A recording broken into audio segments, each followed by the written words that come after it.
A voz do Brasil. Produção.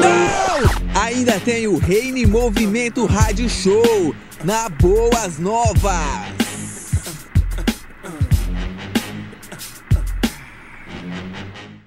E aí, galera da Rádio Reino, beleza? Olha nós aqui de novo no nosso programa Rádio Reino. Estamos aqui hoje com um programa especial porque esse ano, queridos, exatamente este mês, o mundo está comemorando 70 anos da Declaração Universal dos Direitos Humanos. E pra gente falar sobre isso, eu trouxe aqui o meu brother Rafael Heitor. E aí, mano? E aí, mano, muito bom estar de volta aqui com você, bater esse papo aí sobre esse marco aí no nosso tempo. Pode crer, galera. E os direitos humanos, vamos começar daquela época lá, 70 anos atrás, 48, estávamos... mais precisamente 10 de dezembro, então segunda-feira, a próxima segunda nossa, dia 10 de dezembro de 48, completam-se 70 anos da assinatura desse Pacto de Direitos Humanos. 70 anos atrás estávamos saindo da Segunda Guerra Mundial. Saindo da 45 Segunda Guerra. Acabou e aí surgiu um negócio novo chamado Organização das Nações Unidas, certo? Perfeito. A ideia era que o mundo ele não aguentaria passar por mais uma guerra, né? A gente ainda tem um pouco...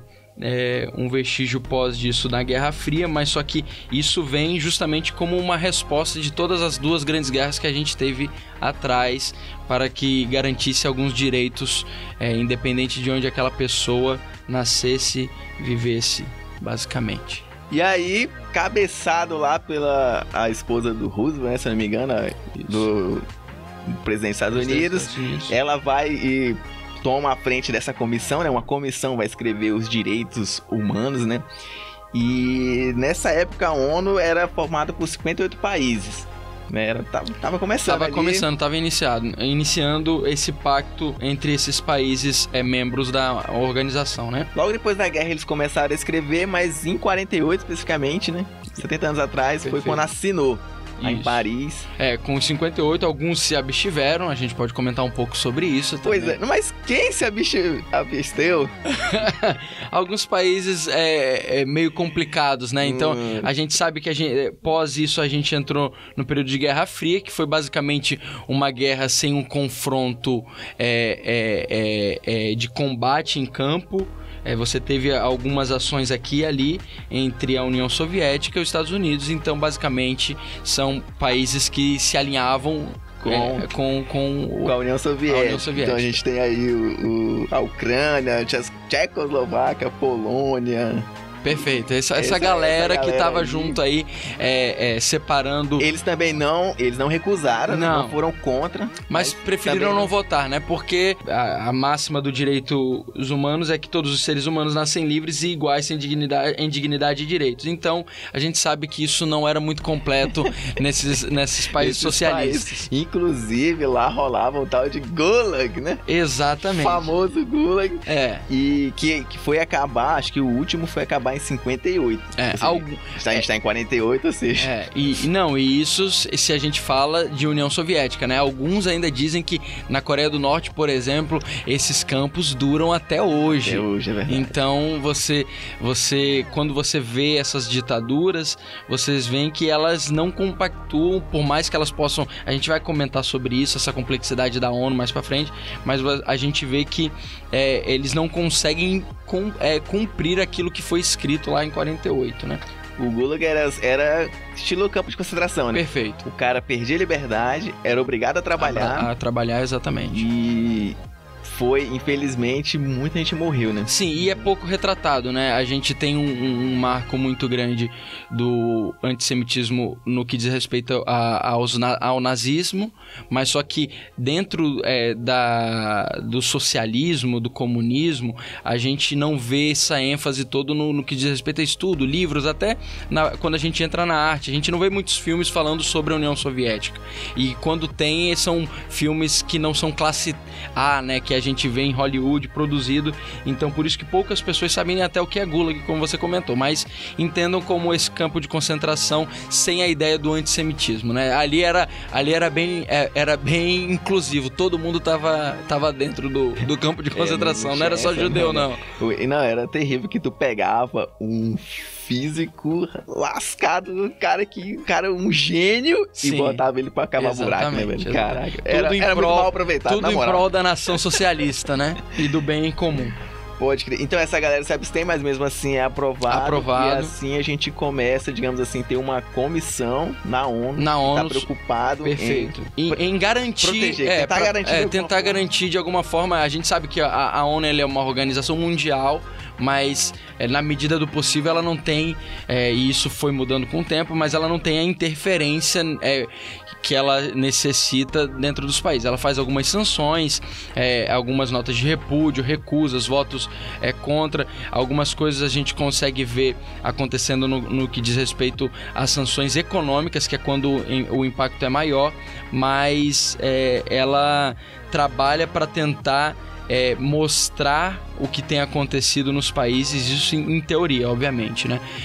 E garantir que todos os seres humanos sejam tratados como iguais. Nós cristãos gostamos dos direitos humanos, não Perfeito. Gostamos? Isso é uma outra questão, porque esse tema de direitos humanos ele virou uma bandeira política, né? Sobretudo de um espectro político. Isso é muito preocupante, porque aquela pessoa, sobretudo o cristão, que não se identifica nesse espectro político dominante a respeito de direitos humanos, ele se sente perdido, achando que ao defender a dignidade humana, ele está defendendo uma bandeira política. E totalmente errado. A gente como cristãos, eu sempre falo que o nosso referencial sempre vai ser Cristo para com as pessoas e para com o seu reino. Então, a dignidade do homem e a liberdade do homem, as garantias básicas do homem, elas são vistas e previstas a respeito da visão de Cristo, né? É o cristão que acha, né, que, por exemplo, se a gente tivesse uma visão naturalista do mundo, que o mundo é cheio de animais, o homem é só mais um dentre outros animais, né? O cristão não, ele acha que o ser humano é imagem e semelhança de Deus, ou seja, é uma coisa, digamos assim. A gente tá um pouco acima é a coroa da criação, né? A gente entende como isso. Só que houve, nesse meio tempo também há um movimento, e sobretudo isso inicia bem lá atrás, é difícil, a gente não tem tanto tempo, mas só para as pessoas entenderem, o direito a Declaração de Direitos Humanos, na verdade, ela é um marco daquilo que há muitos anos havia sido construído. O pensamento, sobretudo o pensamento humanista e ocidental, ele traz essa ideia. Então, quando a gente volta lá para trás, e aí a gente vê Erasmo, que é o príncipe humanista, né, que é um grande defensor da filosofia humanista. Para quem não conhece a filosofia humanista, é quando coloca o homem no centro de tudo. Ele é o seu destino e sua razão, ele é o centro de tudo. O cristão, ele não tem essa visão humanista. Isso é para ficar claro. Como você mesmo falou, a gente entende que a gente está acima de toda a criação, por ser coroa da criação, mas a gente tem o sopro do Espírito Santo em nós. Então, a gente tem uma partícula, aquilo que Jesus colocou como imagem e semelhança em cada um de nós. Então, nós, como criaturas de Deus, nós somos especiais, porque também a Bíblia nos diz isso e defende isso. A alma de um humano, de uma pessoa, ela vale mais do que todo o valor do mundo, e do mundo leia-se da criação em si. E isso não dá só direito, isso dá dever, né? Como a gente tem o compromisso de cuidar desse mundo. Perfeito. Preservá-lo, justamente por isso, né? Porque todo direito vem acompanhado de um dever. O grande problema é que a gente tem vivido um tempo onde as pessoas querem muitos direitos e poucos deveres. Então, sobretudo quando você ganha um direito, há deveres, como você mesmo disse, relacionados e, na verdade, enraigados a esses direitos. Então, esses deveres, eles precisam ser cumpridos e validados para que os seus direitos sejam garantidos, sobretudo.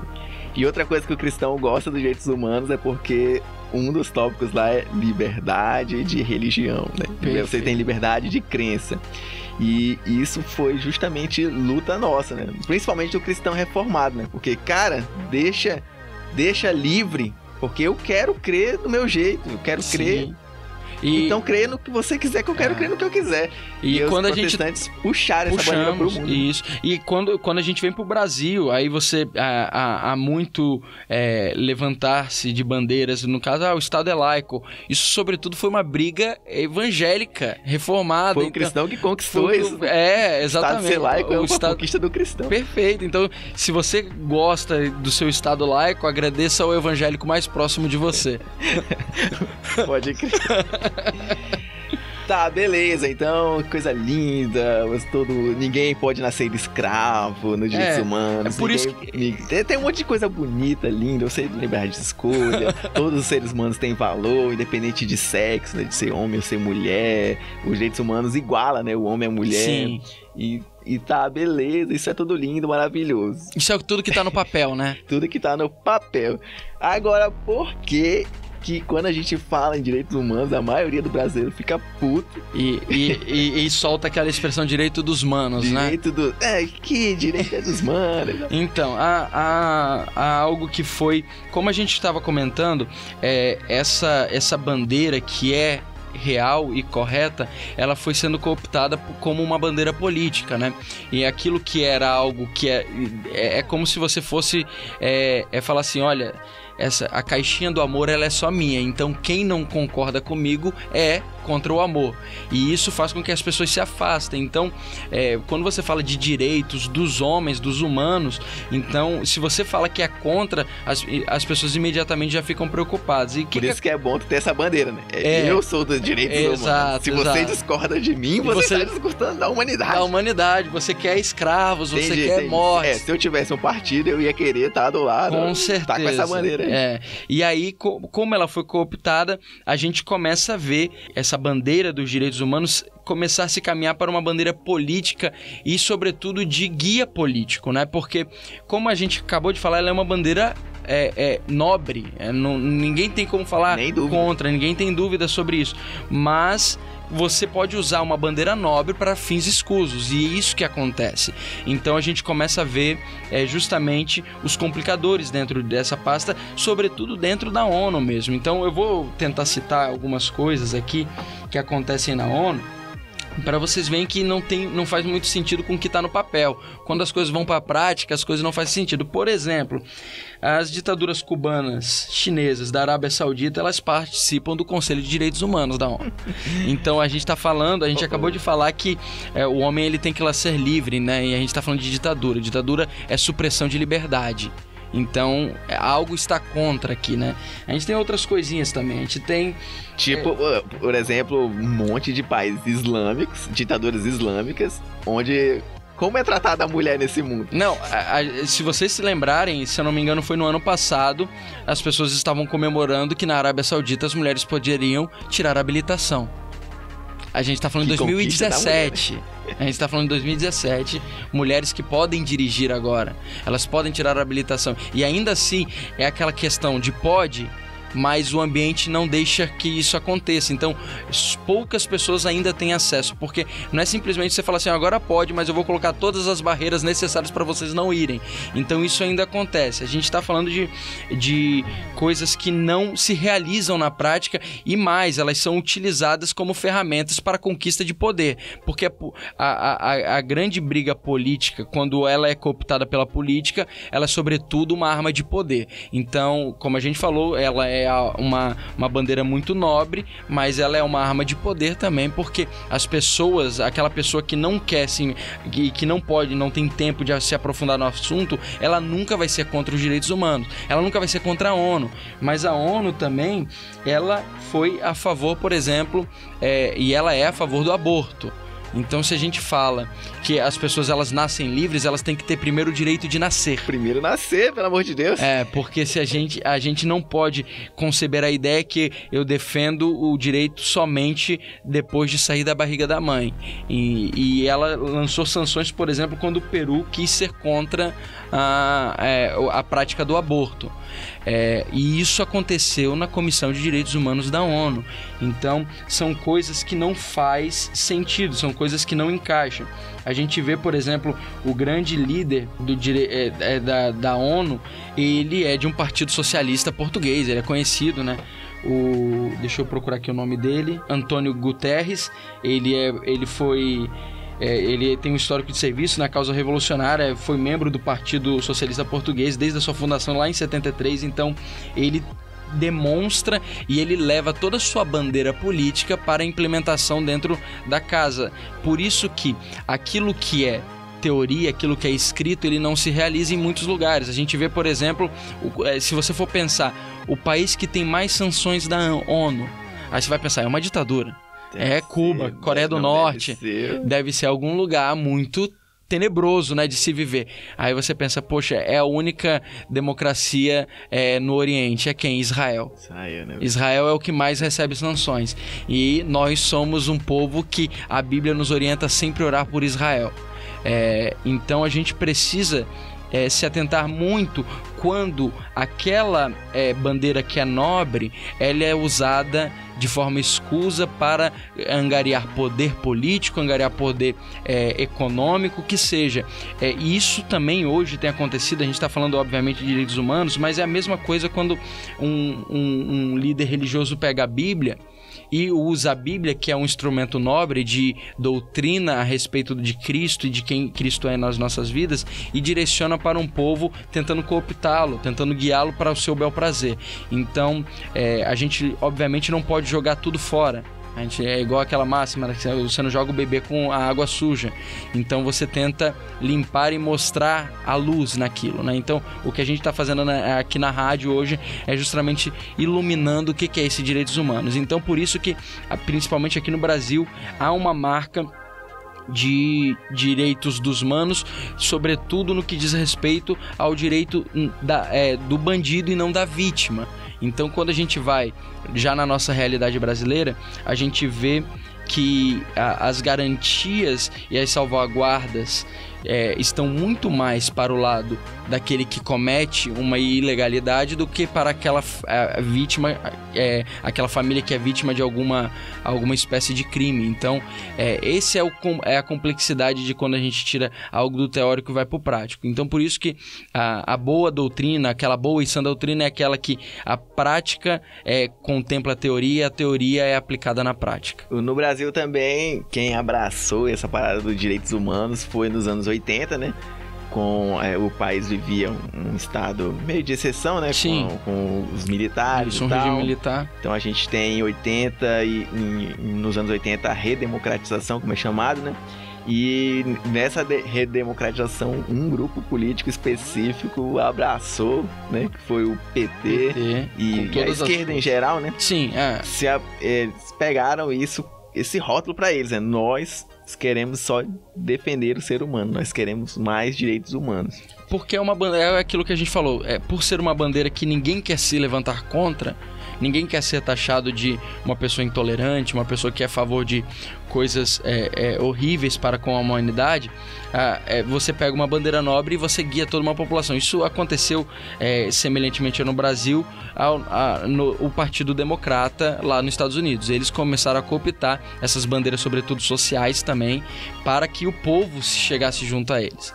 Mas a gente sabe que, por exemplo, no que diz respeito tanto ao PT, às suas origens, como ao Partido Democrata, a gente sabe que eles eram a favor da escravidão lá. Eles foram os últimos, eles brigaram lá na guerra do Norte e do Sul nos Estados Unidos. A própria Ku Klux Klan, ela é ligada ao Partido Democrata. Então a gente tem todas essas complexidades que a gente não consegue ver à primeira vista, mas que sobretudo é para cooptar o povo, porque a democracia, ela é uma beleza quando você tem a maioria. Então as pessoas, elas cooptam a maioria para que os seus os seus prazeres sejam realizados na política, né? Então a senha aí para o cara entender se ele realmente é defensor dos direitos humanos é se ele consegue realmente defender todos os direitos humanos. Perfeito. Por exemplo, se eu tenho uma ONG que está preocupada com direitos humanos, mas eu só protejo um lado, né? Por exemplo, um caso desse de assassinato, por exemplo. E aí eu consigo arrecadar dinheiro e dar ajuda pro cara que matou e nunca pra quem sofreu. Tem alguma coisa Parece errada. que eu tô defendendo, eu tô... Não é todos os humanos que eu tô... Perfeito, esse exemplo é muito bom. Tem outros exemplos, há uma pauta muito em voga e a gente sempre tem que lembrar, por exemplo, na liberdade, que falam, olha, a minha ONG levanta uma bandeira sobre a liberdade da mulher de livre escolha. É bonito falar livre escolha e não assassinato de uma criança que está se formando. Aí se uma mulher tem a liberdade, a escolha de não querer abortar, essa é uma vagabunda. Exatamente. Essa aí ela não... É livre escolha, mas é a nossa escolha. Desde que seja da nossa... do coletivo. Exatamente. A pessoa ela não pode escolher se ela for contra aquilo que o coletivo quer. Então, a gente vê... E o que tem que ser jogado sempre à prova é justamente isso que você falou. Se na hora da prática aquilo que você defende é todos, ou você faz uma divisão e distinção em cima de todos. E o que a gente os humanos que estão com a tua bandeira política. Perfeito. E os humanos que estão sem. Exatamente. Então isso não pode acontecer. Se isso acontece, você não, infelizmente, você está defendendo tudo, menos os direitos humanos. Tem um perfil no Twitter que ele é especialista nisso, né? Chamado Ódio do Bem. Perfeito. Ele pega uma mensagem de amor da pessoa, né? A pessoa sempre posta assim, 3 anos atrás: o mundo tá precisando de amor.